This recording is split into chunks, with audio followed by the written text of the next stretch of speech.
grab your popcorn, kick back and relax, because it's time for some more Karnage.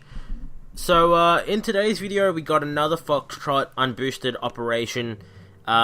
So as you can see, it is a 5-man task force, so everything is scaled the same. So you can see we're doing Foxtrot at the moment. So the hit I'm going to be showing you is Dredge. Now I'll just bring up the base even though it's taken down, so I can show you guys the ice. So it had 220% health, 71% damage. So this base was a little different. So the first, at this point, actually I'll go back. So that's the stats there. So you can see it's unboosted. So into the replay. So at the point that I record this, I've already recorded an Olzuka hit on Dredge. However, I felt like because we had it here, there's no reason in just not attacking it. We might as well, you know, come up with some other strategy to sort of take it out. Something that hopefully becomes a little more consistent, or with that's a little bit more fluent with what you're used to. So here's the base. So we got a heap of rockets here. Yeah, so just a great stack of rockets. We got shock launchers. We got rockets up here. So this base is a little bit more full on than the normal dredge that you see, just because of the landing. It makes the landing a little harder with the rockets being there. The AZ hit for this, if you get it perfect, I mean it's guaranteed. But if you don't, then there's a chance that you'll fail it if you're not boosted. So this today we're going to be using hooka, and the plan is we're going to GBE these shock launchers, which I can't remember how much health they had. I think it was near 40,000 health, if I'm not mistaken. So I had to use a great stack of artillery and barrage to take that out. I probably could have done it without doing that, but it just makes it a little easier, a little more guaranteed. At this point, I had about 40 gunboat energy. So there's that. I deployed my Zookas a little earlier, and I accidentally deployed one when I was using my heavies.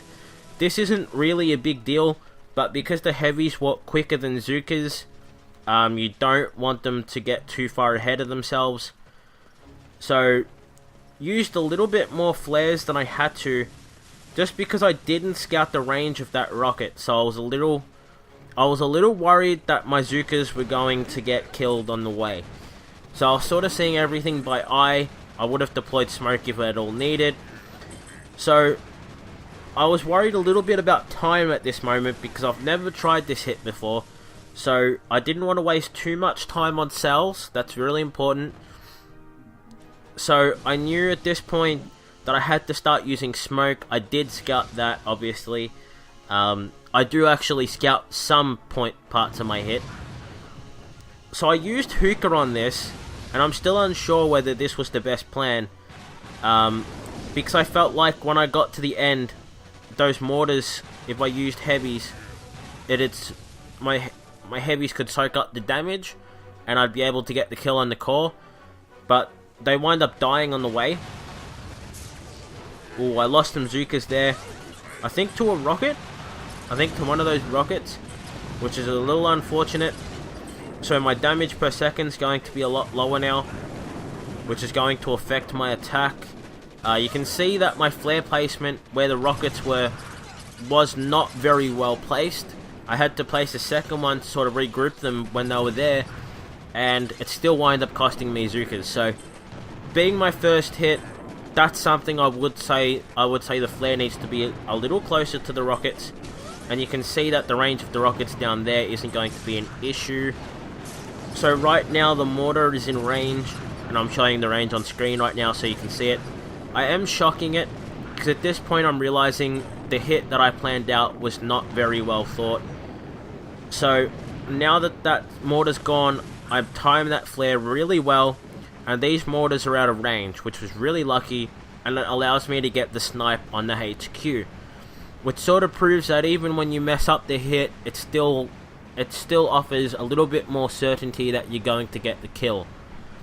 Now, something that I am a little concerned about, I used hooka because, as I said, I was planning on using them to soak up the damage from the mortars, but the one-shot buildings killed them along the way. So I think maybe Ruka would have been a better hit. So instead of using the 3 boats of heavies, use 3 boats of riflemen instead. And if that flare placement was a little bit closer, then I would have got that kill a little bit more guaranteed. But yeah, so all these hits that you guys are seeing in this series, it's really just our first ditch effort on the base. So it's like 90% of what you see was our very first time ever trying it. So I try to critique myself while I'm doing the attack so you guys can see and you guys can hear exactly what mistakes I feel I made during the attack, and little things that you guys can tweak to improve it and make it better. So unlike some other channels that are out there, and I'm not going to mention names, they might... Well, actually, there's no point in not mentioning names. Like, say you watch Red Arrow, he has a whole playbook series on Zuka hits, and they're actually really well done. Everything you see there has been practiced like 1,000 times, so these guys have done these hits so many times that they've perfected that strategy. Whereas these videos, it's like our first attempt at ever trying it. So, I mean, there are little things that need tweaking and little things we can do better. But hopefully you guys enjoy that. If you did enjoy the attack, let me know what you thought down below. I always enjoy hearing from you guys. So, I'll see you guys in the next one.